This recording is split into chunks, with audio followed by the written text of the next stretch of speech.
The minute the Bay of Pigs failed in April 1961, a clock began ticking in Washington. It ticked inside briefcases carried into the Pentagon and the White House, inside windowless rooms where maps of the Caribbean glowed beneath fluorescent lights, and inside the heads of men who believed the United States was losing the initiative to a bearded revolutionary 90 miles off Florida's coast. The problem, as they saw it, wasn't just Fidel Castro. It was the example he represented, a nationalist government that defied Washington and survived an invasion. If the island remained a socialist outpost in the hemisphere, others might follow. So plans multiplied. The CIA retooled sabotage, the Pentagon sharpened contingency options, and within a year, America's military leaders did something almost unthinkable. They formally proposed a series of secret provocations, false flag operations, designed to manufacture a pretext for war. They gave the package a bland name that concealed a blaring siren: Operation Northwoods. To understand why a proposal like Northwoods could arise, you have to feel the pressure radiating from the early 1960s. The Cold War was not an abstraction to the men gathered in the E-ring of the Pentagon. It was a ledger of gains and losses. Cuba counted as a loss. The Bay of Pigs, intended to spark an uprising that CIA planners confidently predicted, yielded the opposite. Castro's standing at home hardened. The Soviet relationship deepened. The Kennedy administration took a reputational hit. In the aftermath, anger and embarrassment mixed with fear. What if Moscow planted missiles on the island? What if Cuba exported guerrilla war through Latin America? What if the young president lacked the stomach to finish what his predecessor started? The Pentagon's Joint Chiefs of Staff, uniformed guardians of U.S. military planning, leaned toward action. They believed that removing Castro was a strategic necessity, not a discretionary choice. But action required a trigger that the American public and international opinion would accept. The United States could not simply announce a war of choice against a small neighbor without consequences. Therefore, the trigger had to look like self-defense or collective security. The problem, as the chiefs framed it, was not how to win a war once it began. It was how to start one without admitting that you had started it. The paper trail that culminated in Northwoods ran through a parallel apparatus called Operation Mongoose. After Bay of Pigs, the administration authorized a covert program to pressure, destabilize, and ultimately topple Castro's regime without open invasion. The president's brother, Attorney General Robert Kennedy, rode herd on Mongoose with ferocious energy, pushing the bureaucracy to produce options. The Pentagon detail assigned to coordinate planning included a celebrated unconventional warfare thinker, Air Force General Edward Lansdale, who had made his name in psychological and civic action campaigns in Asia. As Mongoose churned, ideas ranging from plausible to fantastical were written, circulated, and sometimes quietly buried. Within this churn, the Joint Chiefs drafted a separate memorandum in early 1962, addressed to the Secretary of Defense. Its tone was bureaucratic, its implications explosive. Titled dryly and routed through proper channels, the document enumerated a set of proposals designed to create the appearance of Cuban aggression so that the United States could respond with force. The codename attached to the package, Northwoods, gave no hint of what it contained. Scenarios for simulated or staged attacks on American assets, to be blamed on Havana. The proposals ranged widely in method and audacity, but they shared a core logic. First, produce an incident that looks like unambiguous Cuban hostility. Second, ensure the incident is visually and emotionally powerful enough to galvanize public opinion. Third, control the narrative long enough to initiate military operations. The goal was not the incident itself. The goal was what the incident would authorize. One scenario envisioned provoking Cuban air defenses by flying U.S. aircraft near the island in patterns designed to attract fire, then publicizing the hostile Cuban response. Another proposed a controlled incident at the U.S. naval base at Guantánamo Bay, a staged riot perhaps, or simulated sabotage, culminating in a dramatic narrative that Cuban agents had attacked a symbol of American presence. There were ideas to sabotage ships, to blow up a vessel and blame Cuban mines, to arrange funerals with real coffins after a managed evacuation, to seed stories in the press before the attack, so that blame would find its mark instantly. Most striking was a plan to orchestrate the apparent destruction of a civilian airliner. The concept, expressed in the antiseptic language of staff work, involved substituting a drone aircraft for a passenger plane, broadcasting a false mayday, and detonating the drone remotely so that debris would be found and grief could be televised.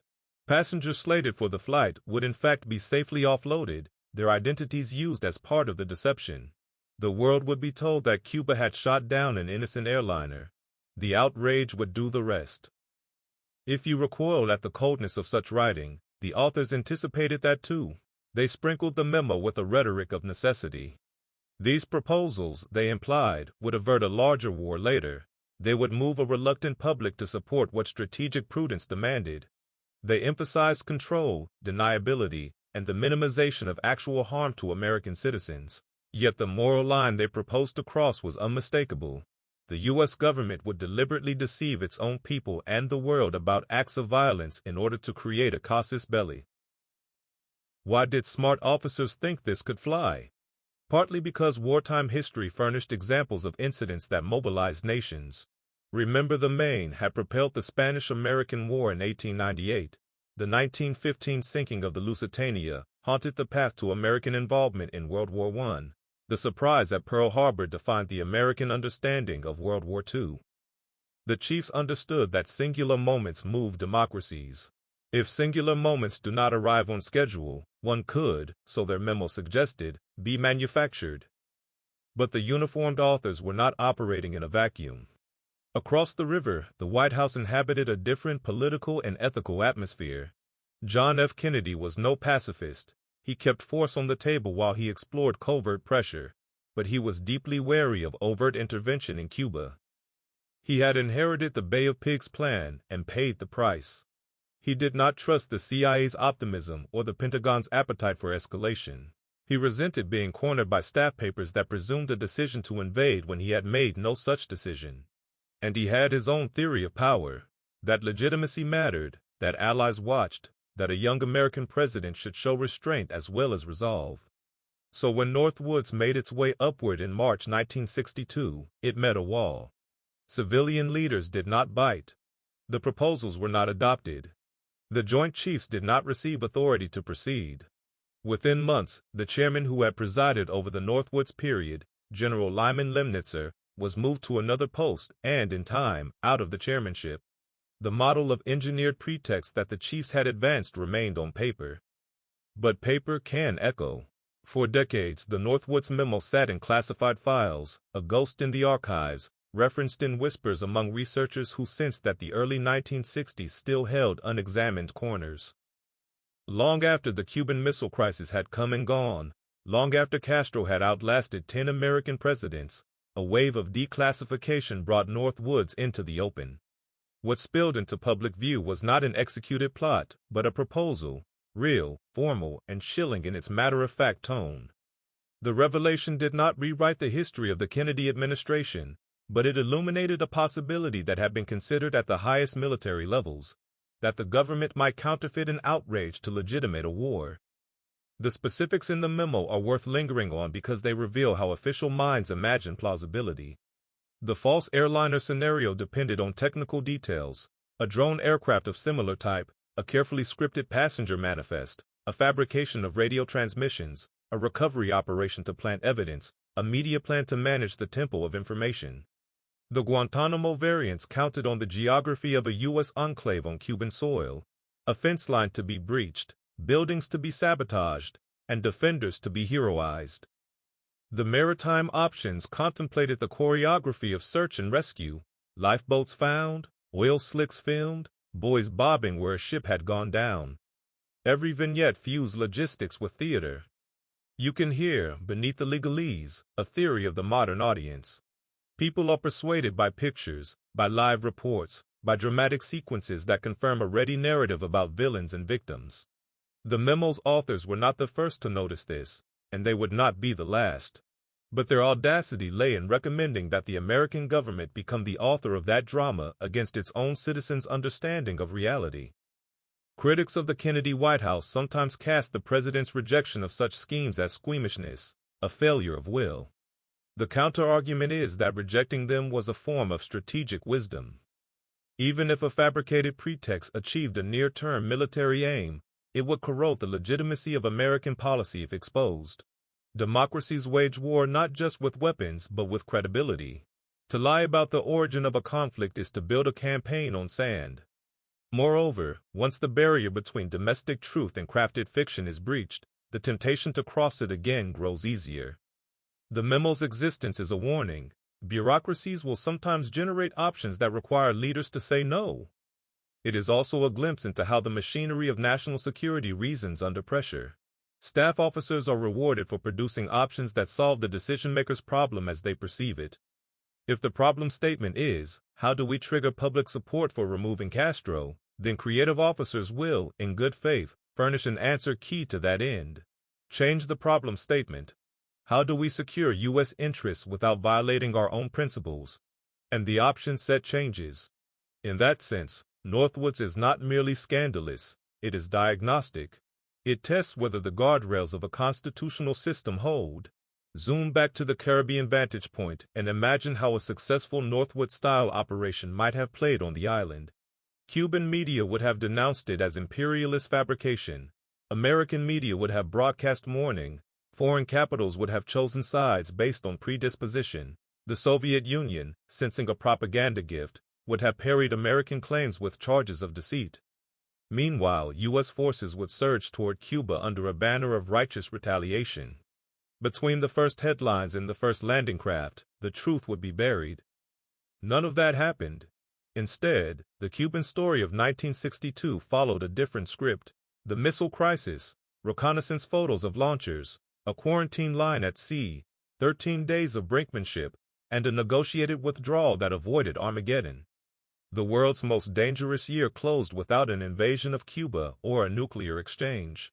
Even those who believed Castro had to go would later concede that the island's crisis became a channel for superpower communication rather than a spark for war. If Northwoods had been adopted in the spring, the autumn might have unfolded in darkness. There is a habit, when discussing Northwoods, to turn immediately to the lurid. The idea of faking funerals to sustain a lie, of crafting obituaries as policy instruments, seems to poison the air around it. Yet the more interesting question is what the episode reveals about the tension between secrecy and democracy. Covert action is a recognized tool of statecraft. Deception of adversaries is as old as war. But deception aimed at one's own public sits on a different moral plane.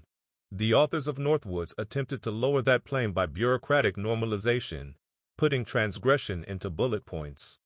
The civilian refusal raised it back. What of the people inside the system who read the memo and balked? They seldom appear in public retellings, but they existed. Lawyers who murmured about lines that could not be crossed, diplomats who insisted that allies would abandon a cause built on deceit, uniformed officers who, though hawkish, recoiled at staging an outrage as a policy instrument. The survival of a republic depends as much on those quiet resistances as on any single presidential decision. Northwoods stands as a case study in how institutional conscience can operate and how easily it might not. The lasting power of the document comes not from what it did nothing, but from what it reveals, that even in a constitutional democracy, the friction between strategic desire and ethical constraint can produce memoranda that look like scripts from dystopian fiction. When those memoranda are unearthed decades later, they shock not because history is innocent, but because the proposal is so starkly domestic.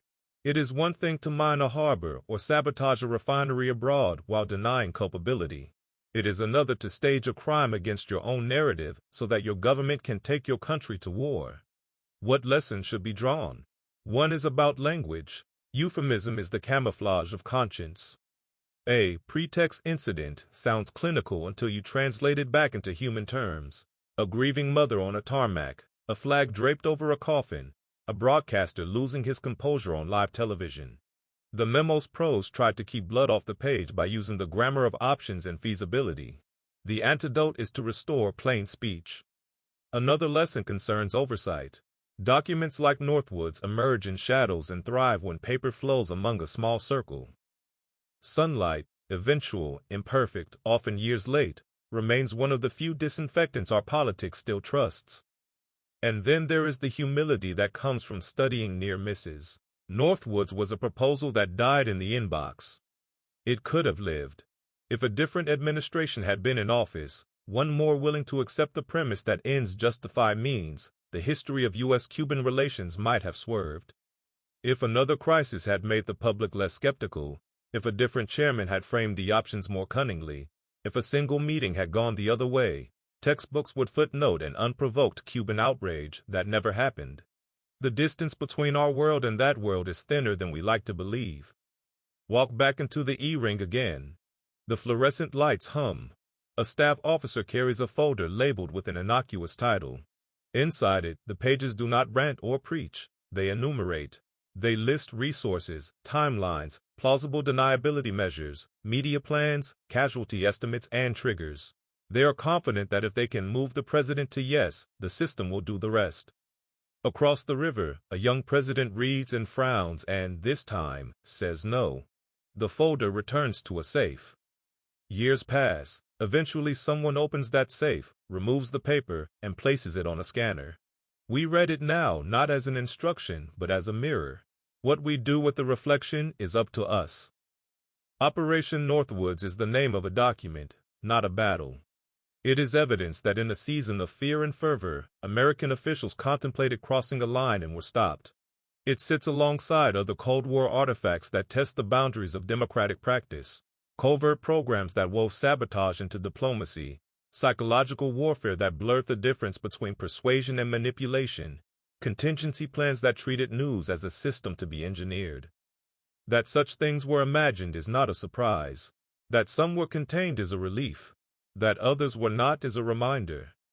In the end, when we say how the Pentagon planned false flag attacks, we are not accusing a faceless monolith of a permanent sin. We are describing how a particular set of leaders, at a particular hour, offered a particular set of options, and how the constitutional structure they served required them to propose, not to decree. The story's value lies in the friction. It is the sound of the clock that began ticking after the Bay of Pigs, and the sound of another clock that has ticked since the founding, the one that measures how well a free people can keep faith with themselves when the temptation to shortcut consent arrives dressed as strategy. If you want to measure Northwoods, do not count sorties flown or ships sunk, because none were. Count instead the number of times a free government is asked to betray its own story in order to defend it. Count the memos that never became orders, the orders that never became actions, the actions that never became tragedies because someone understood that winning by lying is a form of losing. Count the distance between the ease of writing a euphemism and the difficulty of living with what it hides. Then ask whether we have made that distance harder to cross or easier since those pages were typed. The answer to that last question is not a matter for archives. It is a matter for citizens.